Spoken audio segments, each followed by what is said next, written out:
So first of all, great story. So last Tuesday, a week ago, I was actually in Manchester at the MU game. They were playing PSG, and I think it's called the Champions Trophy. Interestingly, the most electric stadium experience I've ever had, but there was not a single digital board other than the scoreboard, and the scoreboard was simply goals versus goals. There was nothing else. No replays, no big TV screens. So the entire immersion of that game in the event is absolutely analog. So it's really interesting to me how they have one of the biggest following in sports when you look at their platforms, but when it comes to the game, it's all analog, and it's a very deeply immersive game. All right, let's move on to this topic because I think we want to spend time on this really important topic. So what Neil talked about was how the cost of cyber breaches, data breaches, rising dramatically. But I think at the same time, we're seeing significant opportunities in cybersecurity. We're seeing new business models. In fact, in 2018, VCs invested $5.3 billion in new cybersecurity investments, which was a 20% increase over 2017. But I think more importantly, we're seeing new cybersecurity models evolve. And I think one of the greatest models that I am seeing in the marketplace today is what the state of Georgia is doing. And I think if you look at the bios of the panelists today, Dean Johnson, who's the Chief Operating Officer, Georgia Technology Authority, Steve Nichols, who's the Chief Technology Officer of also the state of Georgia in this case, and then Jeff Strain, who's the Director of Enterprise Management, Georgia Technology Authority, Eric Toller, former Army, who's Executive Director of the Georgia Cyber Center. We have Jeff Rogers, who's a Senior Security Manager and the Chief Risk Officer for Service Integration for Capgemini, and then of course Nat Bongiovanni, who's the CTO for NTT Data Federal Services. I think just this presence tells you that the model that state of Georgia has is very much focused on collaboration. But often when we bring state or federal to this event, people always ask, what's the relevant nature for us in corporations in the private sector? So before we get into that, what I thought was this panel is let's talk about why this is relevant. And so, Dean, I'd love to hear from you. Like, why do you think this should matter to the audience at IAOP? All right, well, thank you very much. Glad to be here today. Just to give you a little bit of scope from the standpoint of the state of Georgia, the state of Georgia is a nearly $15 or $52 billion state in terms of a fiscal year revenue perspective. It's about half and half, half state funds, half federal funds, and so it's a very large organization that we're managing in the state. Of course, there's three branches: legislative, executive, and the judicial branch. GTA focuses primarily on the executive branch, although we do provide services to some of the other branches in a more limited way. We have about 120 departments and agencies and offices that we serve across the state, and about 70,000 employees that we serve. In 2008, we outsourced those services from an infrastructure and a managed network perspective. So GTA was actually created in 2000 to centrally manage IT within the state, to establish policy standards and guidelines, and then provide services and support against those policies and standards and guidelines. The agencies maintain their own IT shops in a federated way on the application side, and then GTA manages the infrastructure and managed network services to about 100,000 users across the state. I think that's what stood out for me, right? When you think about the amount of users, so for many of us, I think we can relate to that in our corporations in terms of the amount of users and the spread. So here the spread happens to be in a state, but the size of a Fortune 50 company. Exactly. And then this slide that we're looking at now, it really just gives a good depiction of what I was talking about when we outsourced in 2008. The main focus was on the 14 largest executive branch agencies that make up about 70% of the state spend in IT. And then we also serve the balance of the 86 executive branch agencies, providing some services to those. And then on the network side, we provide services to nearly every entity in the state, across our state. And the thing about it is it's a very diverse infrastructure, and it requires a lot of collaboration and partnerships and leveraging core competencies of the various providers that provide those services. So one of the reasons we thought this panel would be really important for us is we're starting to see, primarily in federal and state governments, that requiring visibility into the supply chain, requiring actions regarding cybersecurity getting embedded in contracts. So if you think about it as sourcing professionals, how many times or how many of you are actually thinking about cybersecurity in your contracts? And I know the answer when I've polled people, just talking to people, it's often less than 5% of us. The prediction is that by the next 2 or 3 years, it'll probably be 50% of us, or 50% of the time, we will make sure it's embedded in our contracts. So let's talk about first some of the challenges that we're seeing. And I want to urge the audience, don't wait for questions till the very end. Please feel free to raise your hand and ask questions as we go through this panel. So let's make it engaging. And if you have a story to share or a good example that you want to share, feel free to do that also. So we welcome that and not just questions. Steve, let's talk about first the challenges. So think about 2018, particularly maybe 2017, and talk about some of the cyber challenges, cyber breaches, cyber issues that you found, and kind of share some of those stories with us. Sure. So for 2018, I would say the two big themes from a cybersecurity threat perspective for us were ransomware and spear phishing. For the ransomware, if you kind of look at the slide and you see there's like a blue teardrop outside the red, outside the white.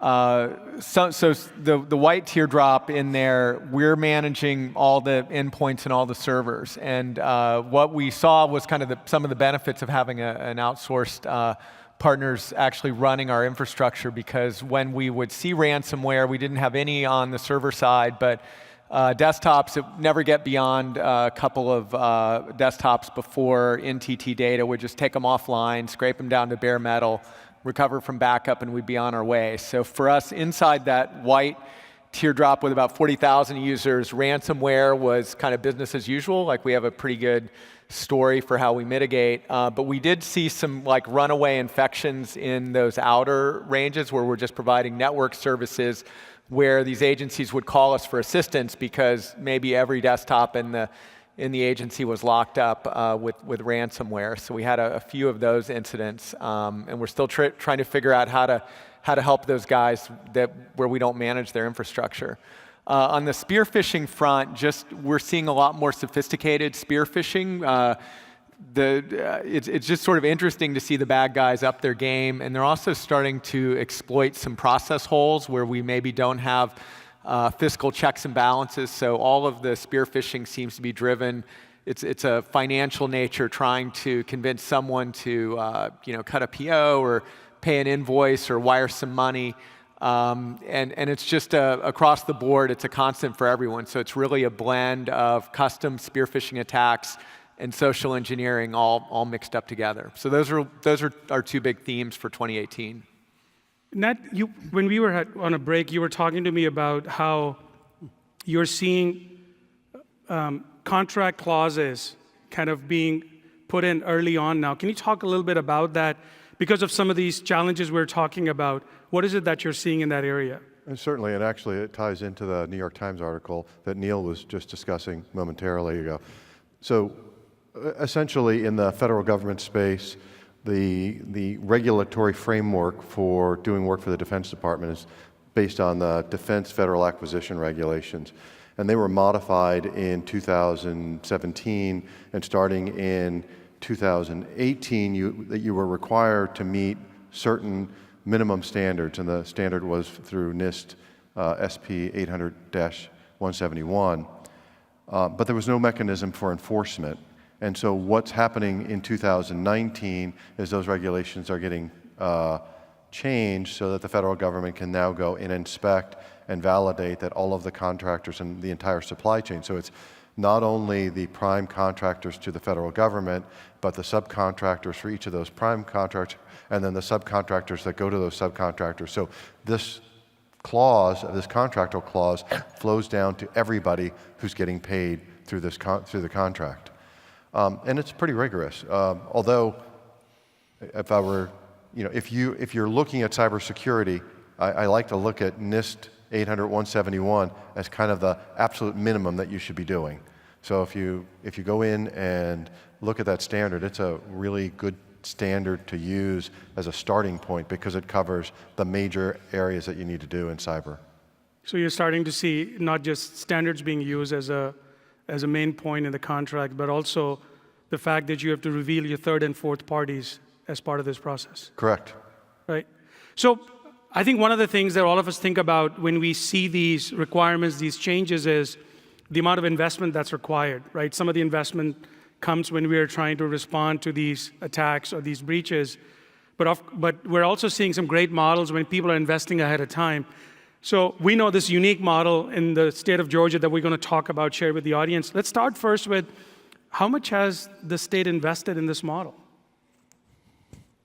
Well, it's a considerable amount, but more importantly, when we outsourced in 2008, we were really looking to the market to speak to that, right?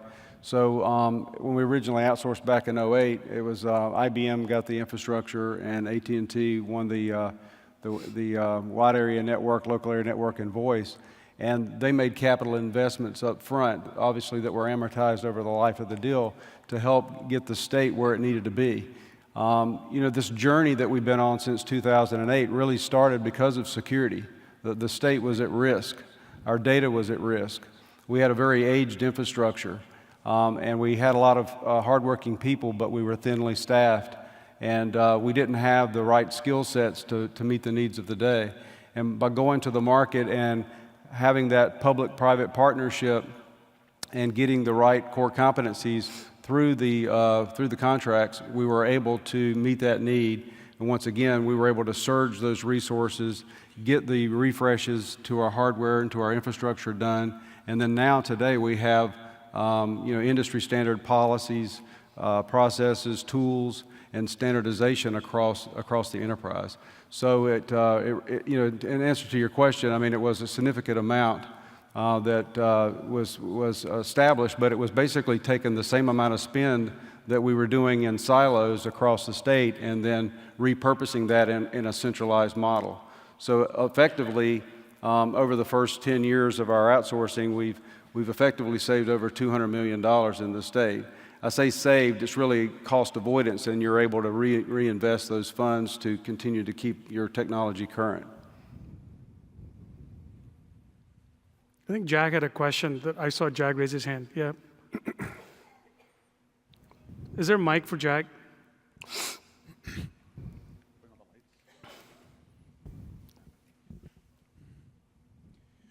So my question is, investment is always difficult. How much is enough to invest? Is there any kind of study, is there kind of research that says % of revenue or % of IT spend? How do you justify that?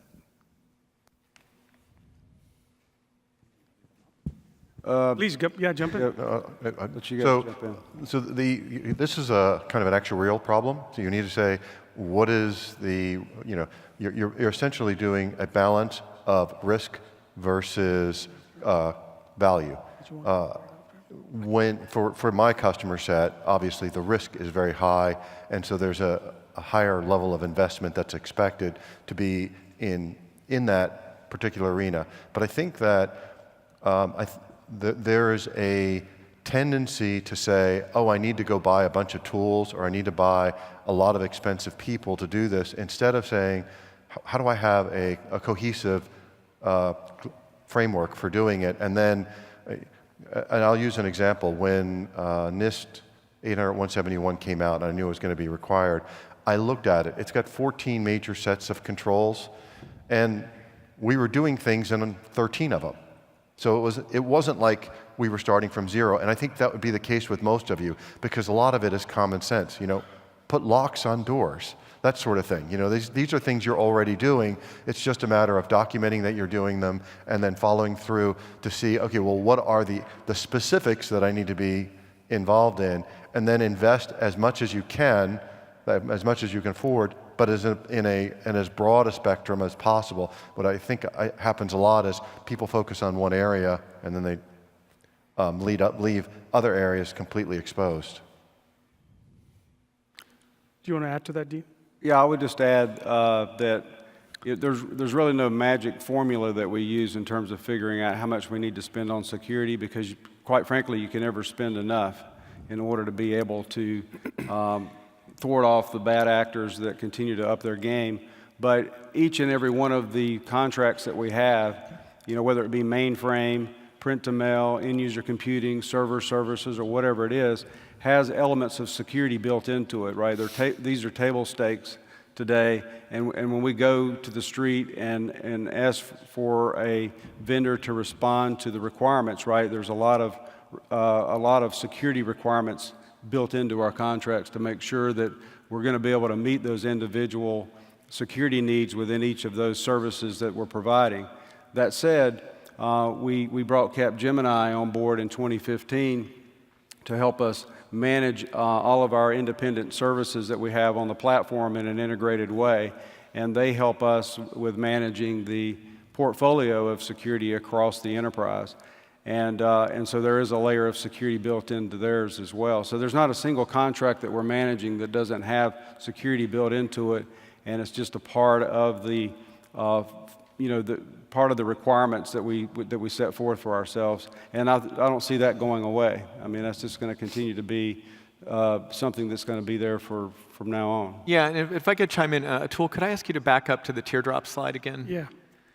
So the reason I think we all kind of hesitate to answer that how much question is every one of these customers has a different regulatory framework and kind of minimum that they have to do for the information. So some of them have HIPAA data, some of them have tax data, some of them have data that's not sensitive at all. They could put it on a USB stick and leave it on the table and it'd be fine. So our focus has been less on looking at the financials and more just trying to get transparency into everyone's security program to make sure they're doing the appropriate amount of security for the information that they're stewards of.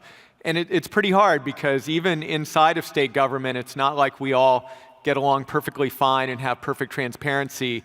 Often our customers kind of give us the, hey, we've got this covered GTA, we're fine, you just do your infrastructure piece and we're good here. And they don't want to show us their cards because maybe they're embarrassed that they're not doing as good of a job as they could, or maybe they're doing a great job and they just think it's none of our business. So it really ends up kind of almost being an agency by agency question. Is agency X spending an appropriate amount for the information they're trying to secure? I think as an industry, we all started out in security, and I've been a security consultant for a long time, very technology focused. If we have firewalls, if we have intrusion detection, if we have VPNs, we'll be secure. And then as the industry grew, we became more data focused. Where is the data stored? Is it encrypted where it needs to be encrypted? Is it encrypted in transit? Are we authenticating to the data properly? And as we mature more from that, we're looking more at the business process. Learning what's important to the business, to us, that would be the agency organizations that we work with. Learning what's important to them, what are their core business functions, and then trying to protect those functions from the beginning to the end using the data protections and the technology that we've learned about over the past in the industry. And Capgemini at State of Georgia has business relationship managers. We have ARMs, agency relationship managers out there in the field working with the agencies to show us what's important. And that's shown up during incidents, provided us extremely valuable information that we've been able to use to handle things in a more prioritized way. To your question, it's really hard to give a percentage, 5%. 8%, something like that, right? It's hard to know how much to spend on security, but if you have an information security management system, and we are not a federal reporting agency as state government, so we're not required by FISMA to report in. However, we've selected NIST and FISMA standards. Our infrastructure providers, our technology providers set their controls using NIST 853R4, and we develop an annual security plan every year using the NIST Cybersecurity framework as a governance model.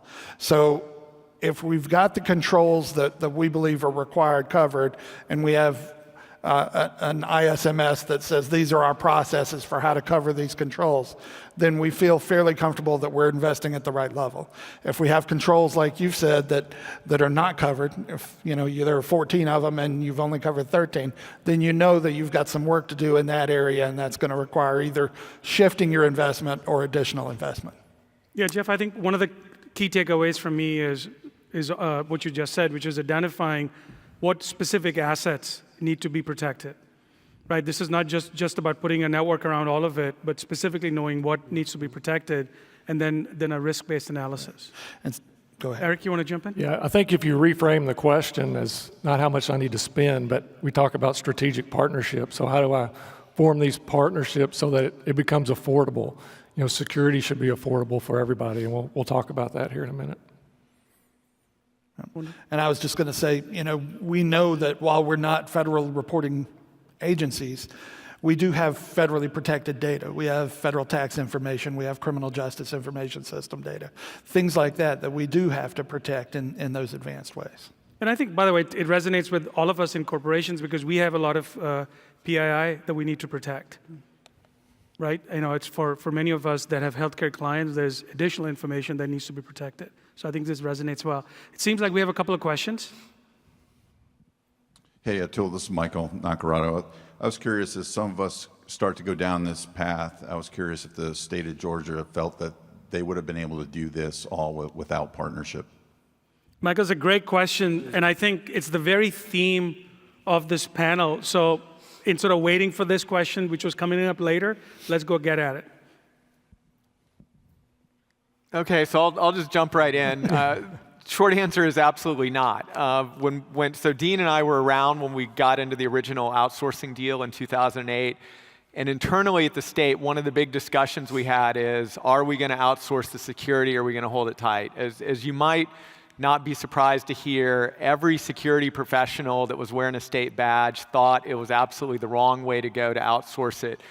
And kind of the lens they viewed it through is like the sourcers, our partners, they can't care as much as we do, because for them it's just another contract. And my comeback to them that I didn't have at the time, but I can now see very clearly, right, in the wisdom of the rearview mirror, is the right answer is like, it's not how much you care, it's like, can you actually perform the task, can you secure it? And for us, like the number one thing is the ability to staff 24/7. Because it's always 9 a.m. for someone somewhere with a cup of coffee to hack us, right? No matter what time it is in Atlanta. So the ability of the suppliers to bring that depth and really staff us 24/7, 365, that was one of the biggest game changers because, and this is true for all state governments, no one can staff at those levels internally. They just can't do it. Yeah, I think it's important to recognize for the audience is they started outsourcing in 2008. Where the intent was not about cost, the intent was very clearly about information security and the ability to provide it 24/7. I think the other thing we should recognize, and I'd like each one of you to comment on this, is, so there's really 4 teams over here on stage. You have Georgia Technology Authority, you have the Georgia Cyber Center, which is a unique model we'll talk about, and then you have 2 of the partners, which is Capgemini and NTT, right? And this model that we're talking about kind of brings all these 4 together. So let's kind of go through each one of the 4 groups and talk about your role and how you collaborate in this new model that you've created in the state of Georgia. Dean, why don't you take it from Georgia Technology Authority, and then we'll go down this. Just real quick, too, if you go back to 2008, you talk about partnerships and working together and collaboration. It also involved the agencies. So I think that's been key to our success from day one is we actually had 100 folks from the agencies actually work with GTA and a third-party advisor that helped us draft the original RFPs, gather the requirements from the agencies. The things that Steve was talking about earlier about is it FTI, is it HIPAA, and all those things, we got all those individual agency requirements nailed down, by involving the agencies. And that way, when we went to the street and we actually awarded those contracts, we knew that we had contracts in place and service providers in place that were going to be able to meet those, not just the enterprise business needs, but the individual needs of each of those agencies that we serve. The other thing I would like to bring out real quickly is all these years, too, we've had a very strong governance model. And because we involve the agencies heavily in everything we do, and because we want to make sure they have a seat at the table and the service providers have a seat at the table, and we're all working through things, we actually run 24 different governance groups today. And about half of those the agencies are involved in. So I think you can see the level of coordination, collaboration, and cooperation that it takes to manage an enterprise such as this. And that way, everybody is kept informed, and and things aren't static, right? Things haven't been static since we turned it up in 2008. So we continue to have to refine and course correct and those kind of things, especially in the security space. I thought that was interesting. Mark Latham, who serves on the board, last week walked me through all these 24-plus governance groups which meet weekly, monthly, bi-monthly, and each has a very specific use and charter and how that's managed. Jeff, do you want to add to the conversation again from GTS perspective? Well, we've been talking about operational risk and operational expense. Let me transition a little bit. About 30 months ago, Georgia was provided an opportunity. And that opportunity was to stand up a facility that was based upon a operational need that the U.S. military was moving from Fort Meade, Maryland, U.S. Army Cyber, down to a base in Georgia. Georgia has a long history of standing up, normally for manufacturing, automotive manufacturing, pharmaceutical manufacturing, a training facility. And that training facility meets the needs of that employer. In this case, we had never done it for a military base, but as we looked at the issue of just cyber jobs in Georgia, there's in excess of 10,000 jobs right now that were available. So our governor initially put up $50 million to build a facility that would incorporate both the university system and the technical system, incorporate Georgia's law enforcement community into an education facility that could meet the needs of the military's move from Fort Meade down to Georgia. So we'll talk in a little bit more depth about that, but not only have we had operational expenses, we've also had opportunities, and at the end of the day, at the end of $50 million in a brand new building, 5-story, 175,000 square feet, we realized we needed a second one. So another $50 million was added. A second building was stood up within those 24 months, and those are fully operational as we speak right now. Eric, why don't you add your perspective as one of the participants now that actually runs the Cyber Center, and talk about your role in the mix of this unique model that Georgia's created. Yeah, so I'm blessed to get to run this great new facility that the state of Georgia has invested in. So I love the talk yesterday and talking about strategic partnerships, and in that context, it was about profitability, profit margins, staying relevant, having a competitive edge. For the state of Georgia and what we're doing in our context of strategic partnerships, it's really about national security.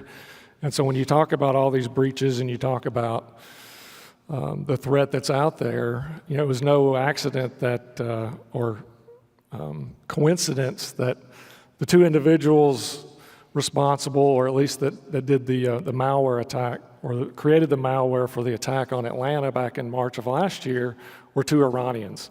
And so the criminal nexus and the nation-state nexus are obviously connected. That was my job previously as a intelligence officer in the Army doing a lot of cyberspace operations. And so for Georgia, if you look at our partnerships, we knew that to be successful, to protect ourselves, regardless of what sector you're in, you have to have government, academia, and private industry and partnerships. And so what we've done at the Georgia Cyber Center, if you start peeling that back a little bit, is from a federal government perspective, taking advantage of what's in our backyard at Fort Gordon. And so you got the U.S. Army Cyber Center of Excellence, you've got the National Security Agency, Georgia, which I was a former commander of, and you've also got Army Cyber Command, which is moving down from Fort Belvoir next summer. You've also got reserve components, so the Georgia National Guard will be in our facility. You've got state government. You've got the Georgia Bureau of Investigation Cyber Crime Center, a brand new element that's now in our building. From an academic perspective, you have Augusta Technical College, so you've got the Technical College represented in Augusta University and their School of Computer and Cyber Sciences. And then from private industry, we've got two partners that are signed on now, Parsons and BAE Systems, and we're in negotiations with about 15 more companies to move into our second building. We've also got a nonprofit incubator for startups, and so that just feeds the rest of the ecosystem, as we're calling it, at the Georgia Cyber Center. And so we're realizing that together we can win. You know, we talked about winning yesterday and having that winning attitude. Again, from my perspective, it's winning as a nation, knowing full well the capabilities and intent of our competitors like the Chinas, the Russias, the Irans, and the North Koreas in the world. So again, if we don't make this affordable to every company, because we've already talked about how the threat, whether it's criminal or adversarial, goes after the weakest link, which are a lot of our suppliers, then we're going to continue to get or fall further behind our competitors. You know, what a unique model where, you know, we often see in outsourcing that many times the suppliers will set up a facility closer to the universities, right? Because they can have a talent pool coming in. And knowing that cybersecurity talent pool there's tremendous shortage. In this case, not only just locating next to it, but locating in it and actually have programs with the development of talent. So what I love to do is kind of go layer by layer to kind of pick up some of these key themes that brings these multiple entities together. But before I do that, do you want anything to add to that, Jeff and Nat? Yes. As a multi-sourcing service integrator for state of Georgia, we offer Capgemini as a company headquartered in France, more than 200,000 people, global company. But in a lot of cases and a lot of other projects, we're the outsourcer, right? For state of Georgia, we're the service integrator. They have outsourced server infrastructure, network, end user compute, print mail, mainframe, email. They have lots of service providers. And as MSI, we offer a lot of things that integrate those, make sure that the billing is consistent across all of them. We have a centralized configuration management database of all the assets, centralized project management office. We have, as I said, the people out there in the agencies. We have change management, capacity management. When you call the service desk at State of Georgia, a Capgemini person answers. If it's a large issue, it gets escalated to a major incident management team. If it's a security issue, it gets escalated beyond that to my team for security, risk management, and disaster recovery. And when you're working with that many service providers, while they're all trying to do the right thing, and they all want to be good vendors, and they want you to work with them, and they want to work with you, they're all naturally kind of looking at their contract as well. What are they contracted to deliver? And I have a story I kind of tell about this. It's a personal story that kind of ties this together. If you remember 9/17/2001, September 17th, 2001, it's the first day that we were allowed to fly commercial flights after 9/11. And I was a consultant, I've been a consultant for a long time. I had to fly to Memphis for a business meeting. Very quiet airport, flew up to Memphis, did my presentation, came back to the airport in Memphis, and they had implemented new controls naturally after what happened on 9/11. So I came through security, and you didn't have to take off your shoes back then. You had to take off your belt, pull out your wallet, pull out your ID, take your computer out.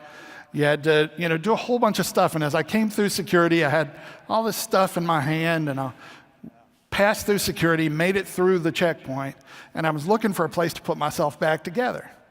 And I saw a table over in the corner. So I walked over and I set my computer bag down, put my belt on, my wallet away, computer back in, and I'm looking around. And I saw right in front of me a bowl of all the items that they had confiscated that day.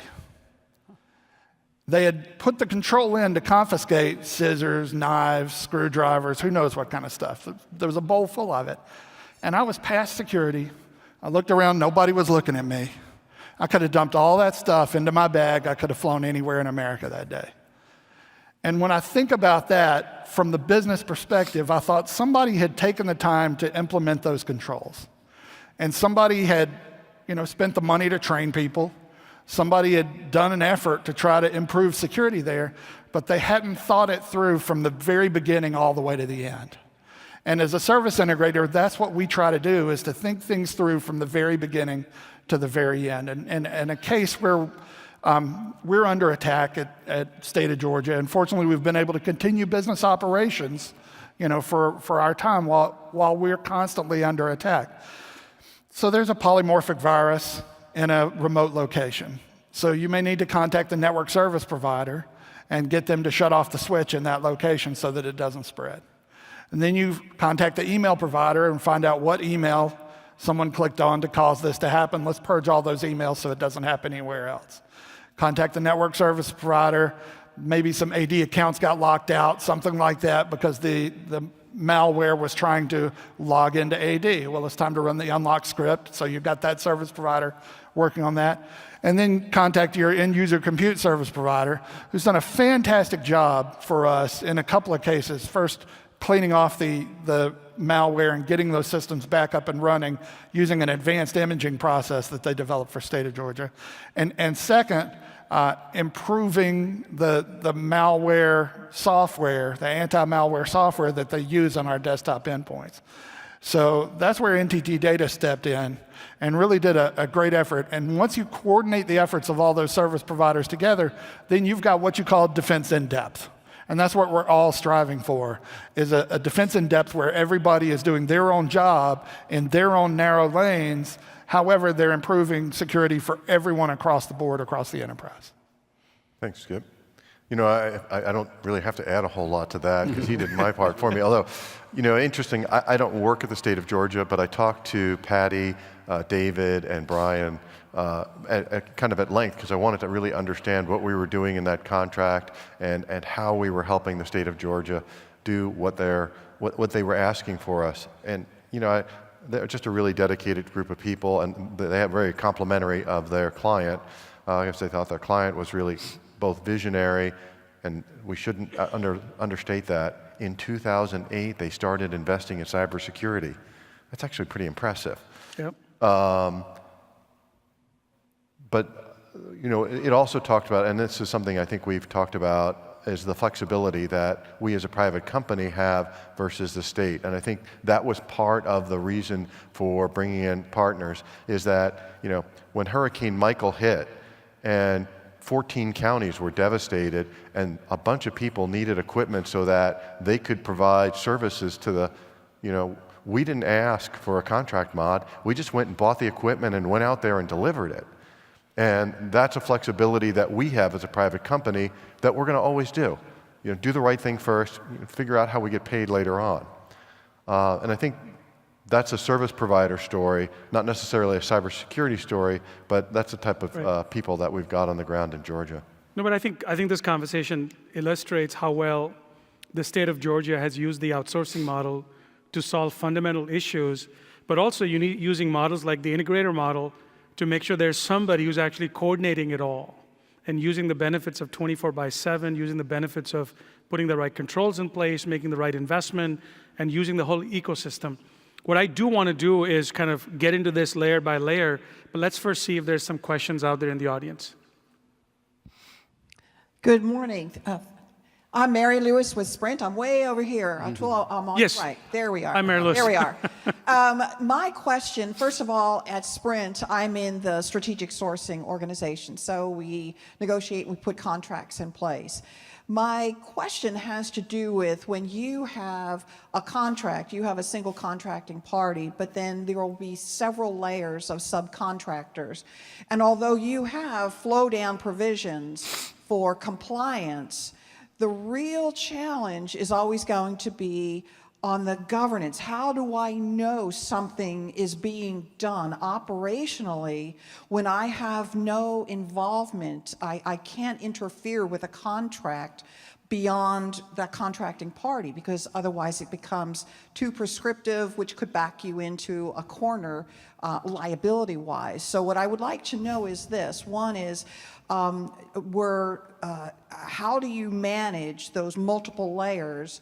Do you assess a party's, like how deep do you go in assessing the governance abilities? And then how do you the know and show, if you audit, who pays for that audit to make sure that the fifth subcontractor down is doing something remotely like what the contracting party up front is on the hook for. So I think this is a problem we're seeing in any kind of supply chain, right? How do you kind of assess your contractors, subcontractors, and then how do you make sure that is being governed? So any stories from Georgia in terms of how you're doing that? Well, one of the things that we've done in our GETS program, GETS stands for the Georgia Enterprise Technology Services, that is our outsourcing program, is we have a similar look and feel to all of our contracts. So we like to say it's about 95%, has the same DNA, about 95% through and through for all of our contracts. We started that method back in 2015 when we brought Capgemini in. Because if you go all the way back to 2008 when we first outsourced, you know, the IBM contract was similar but pretty different from the AT&T contract. But when we brought Cap in, we knew that we were going to have, in order for them to be effective as the integrator, we needed to have similar look and feel for all of our contracts in terms of similar T's and C's. And we have SLAs, of course, in each of our contracts, but we also have what we call shared SLAs and related SLAs across multiple contracts. But like you said, you know, there's one thing to have SLAs in contract, it's another thing to operationalize how you're delivering services day in and day out, and that's where that governance does come in. We mentioned those 24 governance forums we talked about earlier, and those are key because we're actually getting readouts operationally of how we're performing. But another thing we do, because it's one thing to talk about governance, it's another thing to keep that governance relevant. And especially now that we've been doing this for 10 years, we've had to reinvent our governance multiple times through, right? We've had to reinvent ourselves several times. One of the things we did a few years ago, and this also coincided around the time we were bringing in Capgemini, was we separated the governance function from my group. So as the Chief Operating Officer, I used to have governance and contracts in my area as well. And so what we've done is we've separated governance and contracts and procurement from the function that I manage from operations. This creates checks and balances even in my own organization, and it also strengthens the governance that we have for each of the providers. And then we've done something beyond that as well, is we actually have audit on our governance. And we make sure that each of those 24 governance forums are getting audited each year at least twice, and to make sure that those governance forums are effective, that we're getting the results we're looking for, we're measuring those outcomes, and we are making course corrections and adjustments throughout the year to make sure that we don't let our governance fall into disrepair, because that would be a slippery slope if you ever let that happen. And once again, we do have lessons learned from the past that we've incorporated into how we're managing governance today. Does that answer your question? Well, and I guess I would just pile on, because we didn't get to your question about the audits and who pays for the audits. So in one of Dean's earlier slides, you saw that in Georgia, about half of that $52 billion is coming from the feds. That's a pretty typical pull down. That's really about the same for every state in the union is getting between about 45 and 55% of their funds are coming from the feds. And it's a lot of different Fed agencies, and every one of them has their own security, regulatory framework they want you to follow that's typically bespoke for that agency. And then they enforce audit provisions. So it's actually really painful for our providers on the account, because there's an audit going on almost every day of the year from some Fed agency or another. I mean, they're only coming once every year or two, but there's a lot of them. So even though we go through and do our own SSAE 18, SOC 2 Type 2, and refresh that every year, not sufficient for all the controls that are kind of more at the program level or the application level. So these audits are just constantly happening. So when we find something from an audit, that we're going to have to remediate, because we had in the early going consolidated everything, so we're running one help desk, one set of idle processes, the one primary data center, just everything is sort of very uniform. It ends up really benefiting all the other customers, because if we're going to fix a control or implement a control that's not quite right, everyone's going to get the control whether they asked for it or not. So that's kind of our check and balance around how some of those downstream suppliers end up getting audited, as they just get swept up in these federally driven audits, and then whatever we find, we fix, and then everyone gets the benefit. And I'd like to thank Steve for that, because I was up late last night doing audit response from the hotel room up here. But, so that's what I did after the meetings yesterday. And we also have one of the forums that Dean talked about is the Architecture, Security, and Risk Governance Forum, co-chaired by GTA and MSI, Capgemini. And we feed those audit response questions and issues into that forum so that there is that governance structure around the audit response as well. There's a couple of good programs that we're seeing, particularly in financial services, and this movement to shared assessments. And in fact, 4 of the banks came together and formed a company called TrueSight. So when they go out and assess suppliers, it becomes an assessment now that belongs to TrueSight, but multiple clients can access it. So Accenture or Capgemini doesn't have to be assessed 100 times because of 100 different clients. Mm-hmm. They may do it at a point in time that everybody can actually get access to. I think we had a question up front. Lawrence. Yeah, thanks for sharing your story. Lawrence came from Boeing. You've talked about contractual safeguards, you've talked about technology safeguards, you've talked about data.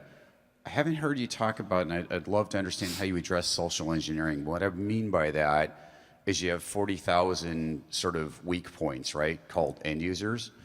And they do things like, a friend of mine is a white hat hacker, and he took some thumb drives with malware on them, wrote the word Bitcoin on the side, and left them randomly in like Starbucks and places. And of the 25 that he left out there, 100%, all 25, somebody plugged into their computer, which gave him access to their network, and he sent them a little gift. Now, it wasn't something that was, vehemently damaging, but it was a good wake-up call, right?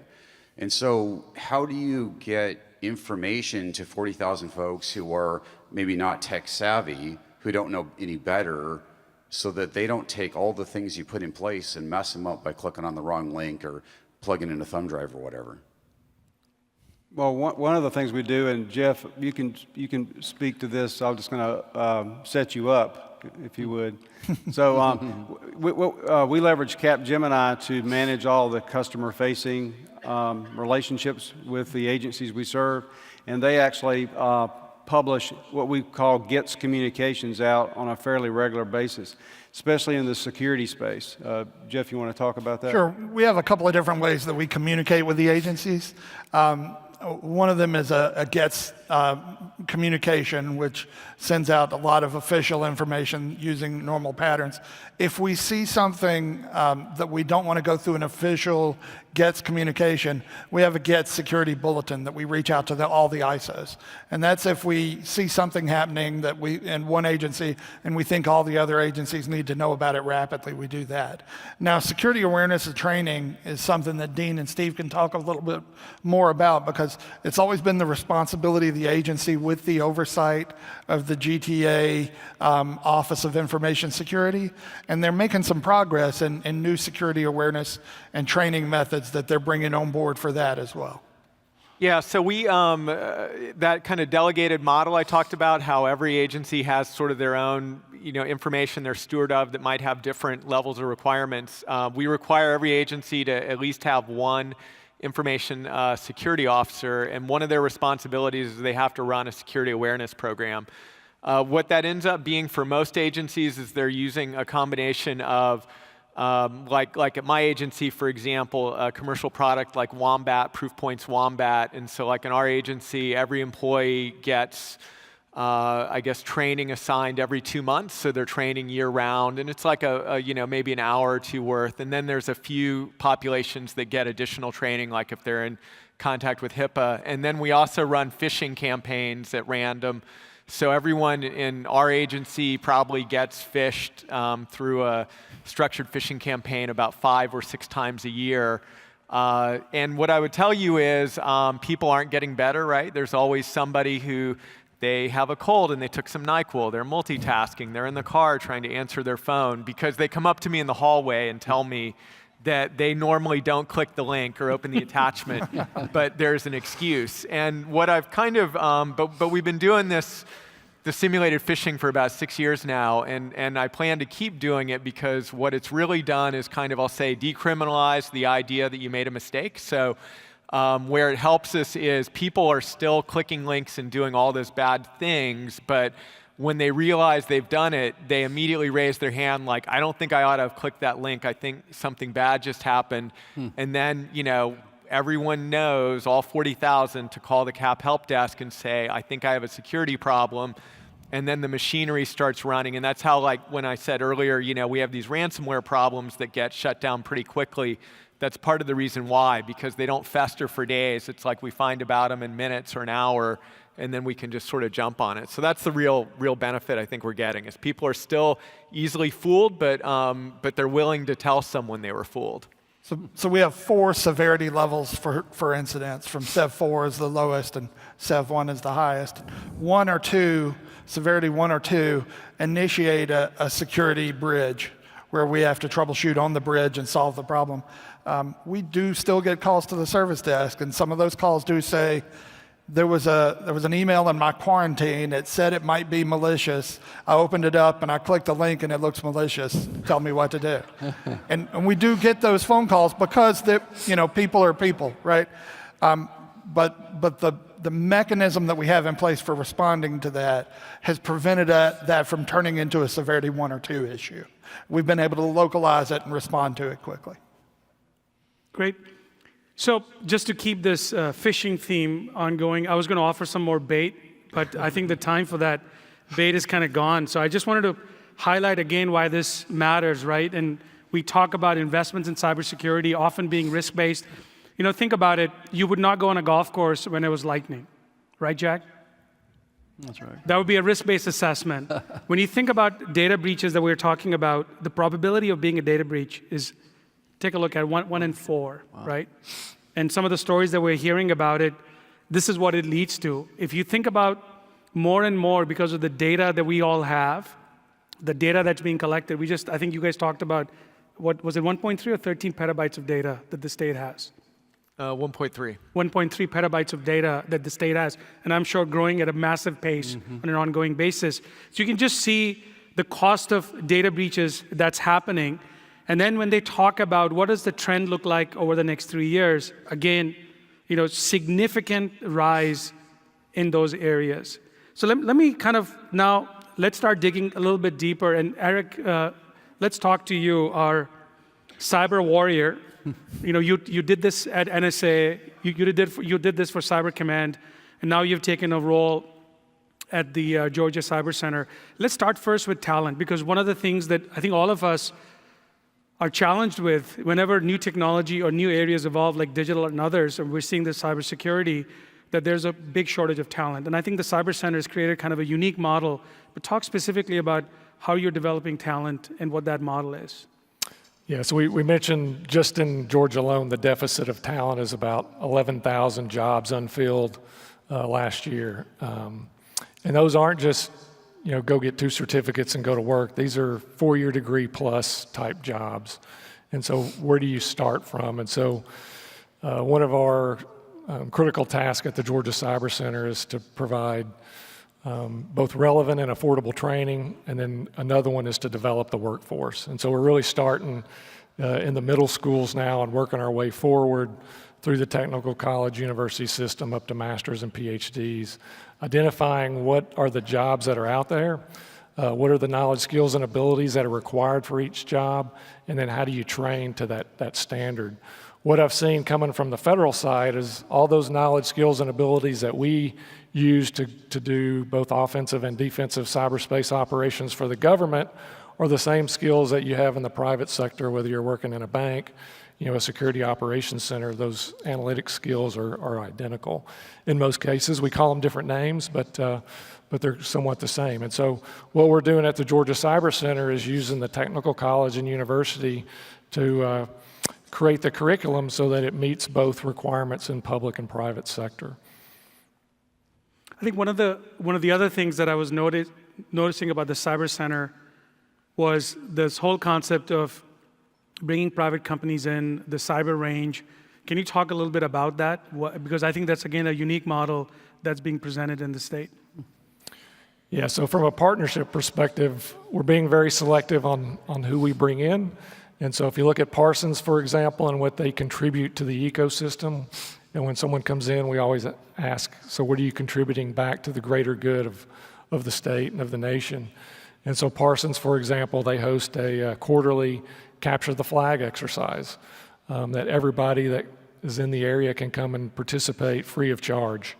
In August, when we have the TechNet event in Augusta, Parsons is going to host a capture the flag, international capture the flag between the U.S. and Japan, where other U.S. teams can also participate against each other. So you're talking about other government teams, other university teams in a competition. But that's an example of what they give back. We talk about the cyber range and to be able to collaborate with the Army and their cyber range and how you can set up events that benefit both the state.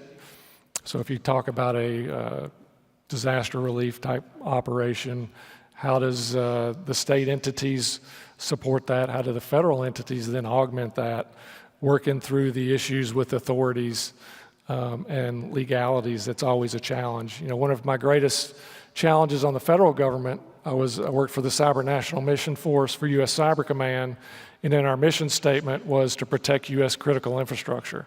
So the 16 sectors as defined by Presidential Policy Directive 21 is where most of you work. But 85 to 90% of our critical infrastructure is owned by private industry. As a federal entity for the DoD, I couldn't touch that without your permission. And so I've got all this capability to help protect, but because we didn't have those relationships at a federal to local level, I couldn't help you. Now at the state level, using the National Guard or other entities or other partnerships and relationships that are already established, you can now leverage that federal capability to work on behalf of your state. Yeah, that's one of the things that keeps standing out for me is this whole ecosystem that's been created and the number of players. And I think if you just kind of see this chart, maybe one of you can kind of take us through this, talk a little bit more about all the different players. And if there's, I know you were talking about some unique models regarding insurance, managed services. So I think that'll be interesting to the audience. Steve. Well, so I'm going to start at at 3 o'clock on the clock dial and go to about 9 o'clock and maybe hand off to Eric and Jeff here to do the rest of it, because not all of us, even though this is what we do all day, every day, I don't think any of us know everything that's on the board there. So in Georgia, like virtually every other state, cybersecurity is not centralized, responsibility is not centralized in one agency. There's really 4 different entities that have some kind of cyber responsibility. So one of them is GTA, which is the Central Technology Agency. Every state has one of those. And so we've got kind of what I'll call the bread and butter, cybersecurity, just the operational stuff. At 3 o'clock, GEMA DHS, that is Georgia's Homeland Security Agency. So every state has one of those too. They have a cybersecurity responsibility that's more, if you know what we sometimes call big C cyber, like something beyond just garden variety, like ransomware, like more like a concerted attack on multiple agencies, that kind of thing. That's where they get involved. The Georgia Bureau of Investigation, so that's our state police, they have a forensic capability and they assist local law enforcement in doing investigations. The Georgia Fusion Center, so I'm now at 6 o'clock on the clock dial, that is where all of the law enforcement intelligence comes together, and that's our interface with the feds. So every state has at least one.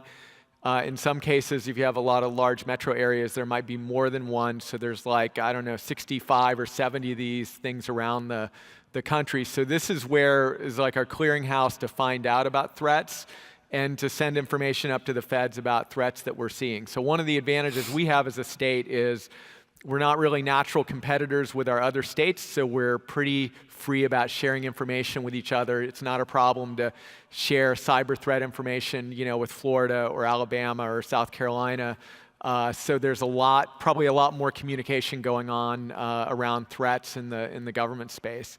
And related to that, so now I'm at 7 o'clock on the dial, the MS-ISAC, the multi-state ISAC, this is the organization of all the state cyber functions where we share information. It's funded by the Department of Homeland Security, staffed by VeriSign, I think, and all the states participate. So that's really our non-classified clearinghouse of information. And with that, maybe I'll ask Eric to talk about the Cyber Center. Yeah, I think everywhere I've gone, I've heard ecosystem in every event, and so I don't want to overuse that term. It's kind of like synergy in the government. We've kind of overused that. But it really is about a network of networks. And so if you look at from, again, my background in counterterrorism and counterinsurgency, and now how do you counter cyber threats, it's how do you connect all these partners together. And again, the Georgia Cyber Center is just another entity, and we're really kind of a great facilitator of bringing together all these government entities. I failed to mention Department of Energy earlier as well. We've got Savannah River National Lab and Savannah River Site, the nuclear power plants right there in our backyard as well. And so, again, we've all got the same problems, and so how do you work together to solve these problems? And one of our third critical tasks is capabilities development, rapid capabilities development, and sharing those capabilities across different sectors. And so again, if you're willing to come and play in this sandbox, then you can benefit from that rapid capability development. So these are the good guys. Let's talk about the bad guys. What are some of the bad actors you're aware of that may be a threat or has been a threat to the state of Georgia? Can you talk about some of those stories? I can. Before we move past that, I will say, in order to get to the ecosystem level, you have to have executive sponsorship. And in 2015, the governor of the state of Georgia issued an executive order for cybersecurity. And that's important to understand about the entire ecosystem. And bad guys, it's very hard to find attribution. We've tracked specific incidents down to Lagos, Nigeria, in a coffee shop or somewhere in places like that, and we've been able to block those places and issue some geo-blocking. One of the advantages that we have at State of Georgia is, and sometimes disadvantages, is you're not allowed to access State of Georgia data, from a person working remotely outside the country. You're not allowed to Capgemini is headquartered in France. We can't process State of Georgia data in France. We have to process it inside the USA. So we're able to issue some geo-blocks to our network, and then we still fight through, problems around cloud services. Because once you move to the cloud services area, which everyone is doing, then some of those geo-blocks aren't in place anymore because you're outside of your network. So we're constantly looking for our email, who's connecting to our email system and who's connecting to things that are cloud-based for us. One additional point I'd like to make with the Cyber Center is as we think about this ecosystem with the University System of Georgia, which is over 30 institutions in the technical college system, the center is that focal point. It's the collaboration focal point, but we're pushing content out through the network to all of these different endpoints of Georgia.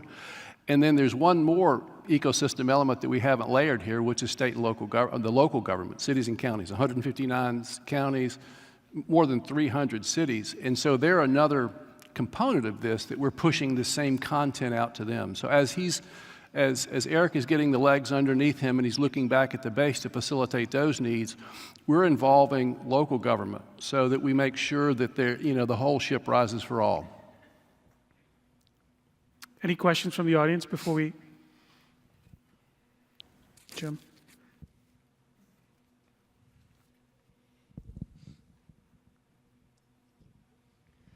Hi, I'm Jim Bradley with Kelly Services.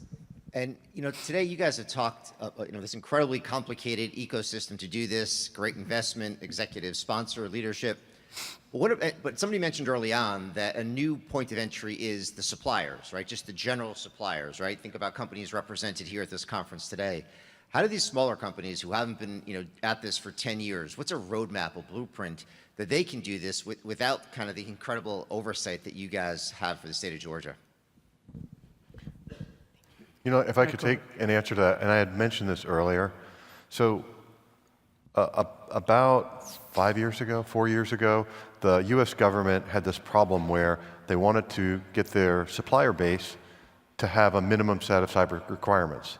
And so they took 853, which Skip just mentioned, and they said, well, 853, it's like, what, 400 controls? It's pretty extensive. And they said, what is the absolute minimum that people should have? And that's how they derived 800-171. And as I mentioned earlier, 800-171 is a lot of stuff that you should be doing anyway. So I would say start at that basis. Look at if you're a small company and you're talking to your suppliers, this is a starting point of saying there's these 14 major sets of controls. There's probably about 120 controls total inside of all of those 14, but it's a starting point to get you to a kind of a baseline of cybersecurity. If you're not already, because you could already be doing HIPAA or PCI or health tech, I think is what it's called. There's a slew of cybersecurity standards for companies that are regulated. But if you're not regulated, that's a really good way to get started. And then once you've done that, then you can start digging into, okay, well, where do I really need to add more capability? And the other thing, and I think Skip mentioned this and Jeff might have mentioned it also, where's your risk? So, figure out where the risk is, and that's where you want to put most of your protection. It is complicated, but there is an approach, and it's all public information. You don't really have to spend anything to learn. You may need to get expertise to help you actually do it and figure out how to implement it all, but to get the ground level of what you need to learn, that's out there, and it's publicly available. In a past life before state of Georgia, I did third-party security for a lot of private companies. I think the foundation is building a framework. Choosing an assessment methodology, NIST 800-171, Cloud Security Alliance questionnaire, ISO 27000, something like that, and having your suppliers self-assess. Because that's something you can do. You can send them the questionnaire and have them self-assess. And what it does is it sets an authority that you believe security is important, and you're going to follow up with those service providers. So then they're responding back with the answers to your questionnaire, and then you can do spot audits. And that way you're not having to audit everybody. You're not having to assess everybody. You can do some remotely. You can go on site to do some if you need to, if you have the budget to do that. And I firmly believe in going on site if you have the budget to do that. But if you don't, at least set the foundation with your vendors and your suppliers that you believe security is important and you're going to follow up with them.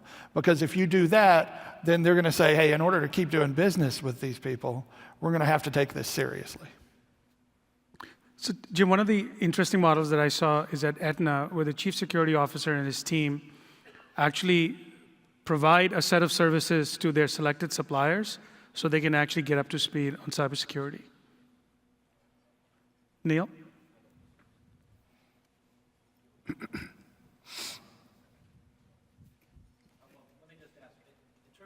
I'll repeat the question. Yeah. Shared SLAs. There we go. In terms of shared SLAs, can you give us an example of one, and in particular if it relates to cyber? And then in practice, how does it work when you have different vendors, different suppliers, in essence sharing responsibility for hitting those SLAs, and what happens when they don't? Jeff, do you want to take that one from a Capgemini perspective in the security space for an SLA? We don't have a lot of SLAs around security. No, but in incident response, right? Yeah. Incident response timelines are the same. We do have incident response SLAs. So how quickly does the ticket go from the help desk to the major incident management, to being declared a security incident, and then for the service providers, how quickly are they required to respond? And that's a shared SLA between the MSI side for advancing the ticket and the service providers for responding. Now, the reason that I give that kind of hazy answer about not having a lot of shared SLAs, because once we've escalated it, started the bridge, we don't know what we're getting into, right? Once we get to that level, we've got investigation to do. So responding is an SLA. And then once you investigate, things get a little bit, more free as to, what you're going to have to do to remediate. Good. So I think we have time for one final question from me and maybe a final question from the audience. So while you're thinking about a question you may want to ask, let me ask a question that maybe briefly each one of you can answer. So now that you've been doing this since 2008, right, in this new outsourcing model, and then recently this big investment around cybersecurity, if you were to, based on what you've learned until today, if you were to do one thing different or differently, what would that be? I've actually had this question before because that's a very common question in a forum like this, and how I've answered it is I really wouldn't do anything differently than what we've done, right? Because this is a journey, and the things that I would have done differently, right? It's due to lessons learned. But let me answer it this way. We're continuing to have to challenge ourselves and ask what's next. And we just recently did that with we put out an RFP for managed security services. And what that is to bring in a centralized SOC, a centralized SIM, a statewide GRC, and then actually bring in security awareness training for all of those agencies. There's over 100 of them that are consuming the cyber insurance that we have in the state. And this is in an effort to continue to mature our program. So I think it's just continuing to lean in and drive continuous improvement on the platform. To me, that's what we need to continue to do. How about you, Steve? So the question we got from the woman from Sprint about the audits, and I kind of mentioned we go through these audits all the time. What also happens all the time is every time there's an audit is we always get surprised. There's always like, oh, I thought that control was working, or what do you mean that was never implemented? And there's always more work to do. When I look back over kind of our outsourcing journey over the last 10 years, until very recently, kind of that executive order that Jeff mentioned in 2015, we're just treating all of our assessments as like point in time, and then we're kind of dusting off our hands like we've done the plan of actions and milestones, we fixed that, we're all good now, until the next one, and then we get surprised again. So just moving into more of a continuous assessment and never taking for granted that what worked last year is still in place, or that you've really done everything you think you've done, that would maybe be something I would do differently. Thank you. I guess on a lighter note, we're talking about the Cyber Center. We built 325,000 square feet in about 18 months. It would have been nice had we had, and that was with no plans and now operational buildings. If we had a little bit more time, that might have been a little bit of a benefit. Yeah, so I'm the newest Georgian, so looking back again from my past, I'm really impressed with what the state's done to secure ourselves, and I'm really proud to be part of the team. Probably one of the ways I should have gone with the SLA question was around the basics of patch management and aggressively pursuing an SLA for patch management, because a lot of the security incidents that you see out there are not zero-day attacks from foreign government. They're attacks that you should have been able to stop, and that's one of the things that we focus on is governance to make sure that the entire supplier framework is meeting their requirements for the things that they should be able to stop, and that's been a lesson learned. Yeah, I think riding on what Steve and what Skip have said, it's really about how do you continually monitor what's been done in the past, because you think that you're covered because you had an assessment done a year and a half ago, and then you find out that somebody installed a new software or you installed something new, and because of that, now one of your controls, something that you thought was covered is no longer covered. as a good example, and this is for NTT Data Federal internally, we're not allowed to plug in USB drives. So we don't have a problem with the malware on a USB drive, except that there's exceptions that we didn't know about, and because of that, we had about 30 computers that could have things put into it, and what do you think happened? Thank you for that. Let me finish by just sharing with you 4 predictions that Forbes made for 2019 regarding cyber. The first is we'll see nations at cyber war, and I think one might see we're already seeing it. Supply chain attacks will rise, which is of great relevance to all of us in sourcing. There'll be a raised profile of cybersecurity in the boardroom, right? And I think we're already seeing that. And then finally, companies will take an enterprise approach to security. So it's not just about securing a laptop or securing our infrastructure, but actually take an enterprise approach to security. So please join me in thanking our panelists. Thank you for your time and sharing your story. Thank you.